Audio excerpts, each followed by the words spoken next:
I look like a trucker. Well, I want you to throw those 2 hats on before we go. Okay.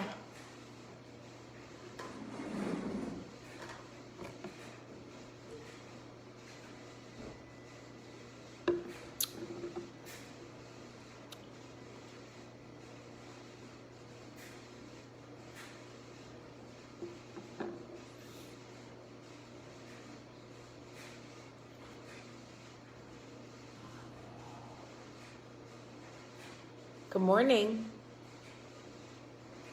Good morning.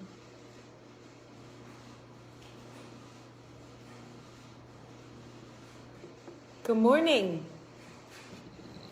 So, I love you too. You'll be happy to know that I took my phone to the Apple store, and you guys were right. My speakers were disgusting and like totally clogged, and like you couldn't hear anything. So they cleaned my speakers out, so you should be able to hear me now.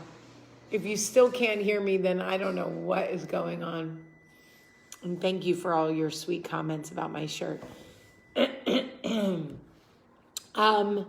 So Courtney and I are down at the beach. We're at Watercolor for my birthday week. And this was a gift from Michael, sending me to the beach for a few days. I think he knew I needed it. I looked down. Oh, that's sad. Anyway, Court's here with me, and we just went for a long walk. We walked like 3.5 miles, and we're going to go back out and look at stores and whatever, and then go sit by the pool. But I wanted to tell you guys that Courtney and I were having a really good conversation last night about, keep in mind, she's parenting older than I am. Her youngest is 14, and her oldest is going to be 17. So she's like a full like cycle ahead of me. Mine are, 10, 12, and 13. But anyway, in talking about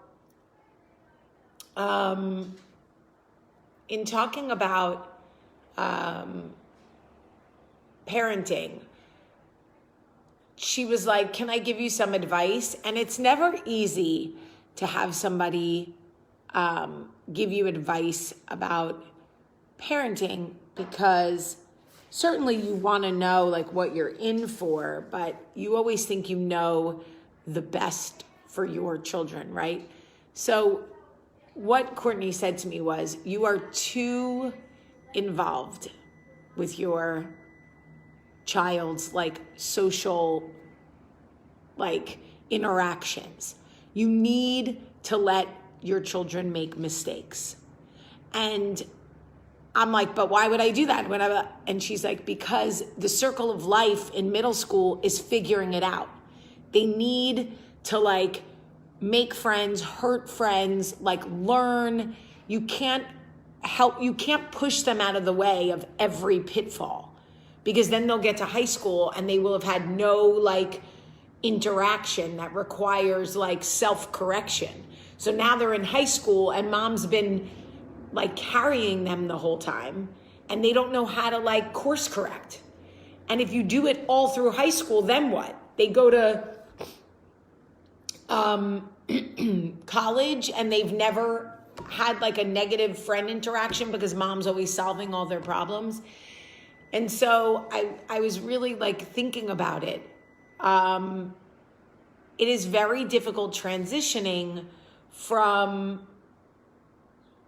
the role of a mother where you do everything for them. You cut their meat, you wipe their ass, you put toothpaste on their toothbrush, you do all of these things, and everything up until this point is a gradual progression, right? Like they start sitting up, then you work up to crawling, then you work up to standing, then you work up to, and that's all. And then one day they are literally like nice, loving, kind, awesome, kids and they flip and become dicks. Yeah, I said it. They become dickheads. Period. They do. If you have middle schoolers and you have never thought in your head, oh my God, you are a fucking bitch. You are a dick in your head, then you are lying. Or I don't know, maybe you're an alien.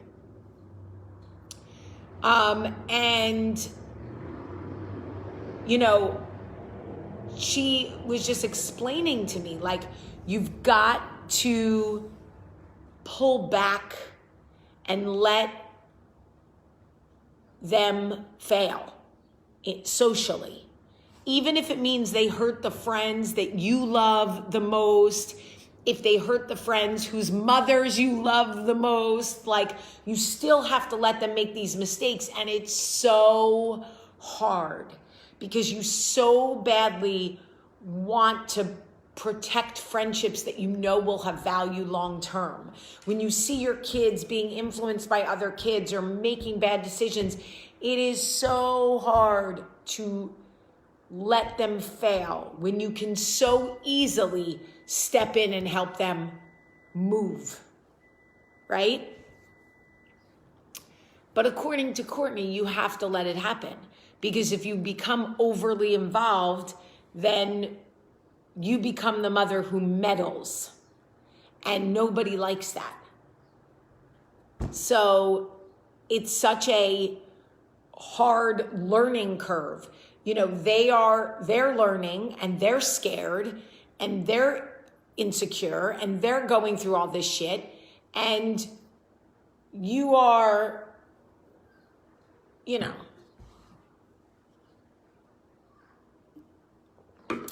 you're in a new role. What I was explaining to Courtney is, like, you know, when you take a new job and they give you a 3-month ramp up window to see if you like the job, to see if you're good at it.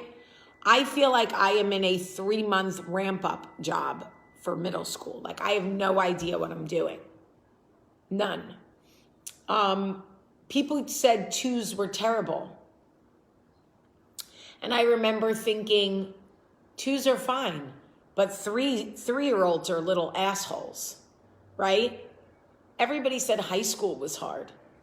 High school, if fucking high school is harder than middle school, holy shit. Here's the thing. Exactly, Lee, that's my thing. I think Courtney has a point for me. And the point is, you can't over meddle. You simply cannot. Because then you're the cruise director of their social life. And you can't function like that. You can't do that. But you also can't say anything. Because if your child is allowing the wrong influence to influence them, you've got to step in and say, this is a bad decision and here's why. Period. You have to. So I am going to work on finding the balance between meddling and saying nothing. And I don't know, it's giving me a headache just thinking about it. Honestly, I'm tired. Oh no, Rosanna. See, Rosanna's saying her mom did this and now she's a social disaster. And that's Courtney's point. Is like, if you over meddle, you will mess up your kids, because there is a circle of life and they need to learn the hierarchy and figure it out. And yes, Mary, I think you're right. I think middle school is harder for boys and high school is harder for girls, I think. But look, at the end of the day, all we can do is love them. And by the way, moms, real talk, it's fucking hard out here for a pimp, okay? If you are exhausted, if you are stressed, if you are losing sleep, if you find yourself crying with your best friend over one cocktail because you are at your breaking point, you are normal. You are us. You are me. I am you. We are the same person. So just PS, middle school is hard for you too. While they're trying to figure it out, us too.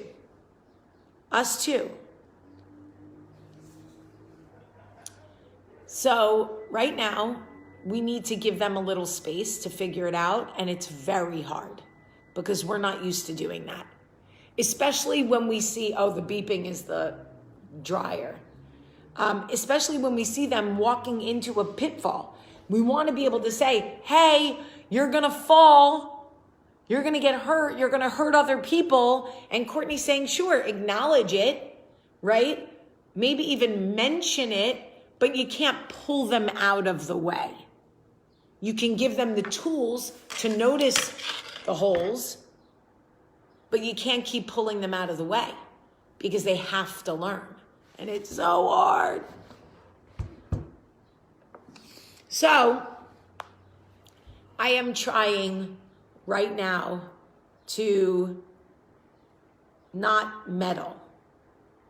And one thing that I keep telling my kids that I think is very helpful is it is not ever me against you. It is always me and you. We don't have to agree all the time. We might even fight, but it is never me against you. It is always me and you. I am always on your side. It doesn't mean I won't parent you. It doesn't mean I won't tell you when you're wrong. But anyone who tries to make you think that it's me against you, or any influence that comes into your life that tries to encourage you to lie to me or do things behind my back or manipulate me, no. It's never me against you. Absolutely not. I am literally your creator. Don't ever forget that. Nobody loves more than the creator. And I am your creator. I made this. What's Michael's take on it? Michael would just say no to everything and be like, I don't give a shit. They don't know how to act? No. They could stay home. No. We can't let Michael handle this. Anyway, I just want you guys to know, if you are in this, I am in this too. Together. We are in it together, right? Like High School Musical. We're all in this together. I love you guys very much. And I'm going to post you some pictures from the beach. And I'm going to tell you some funny stories later. And I'll share a picture of Courtney and I. And I love you guys very much. And I hope that you have a great, great day.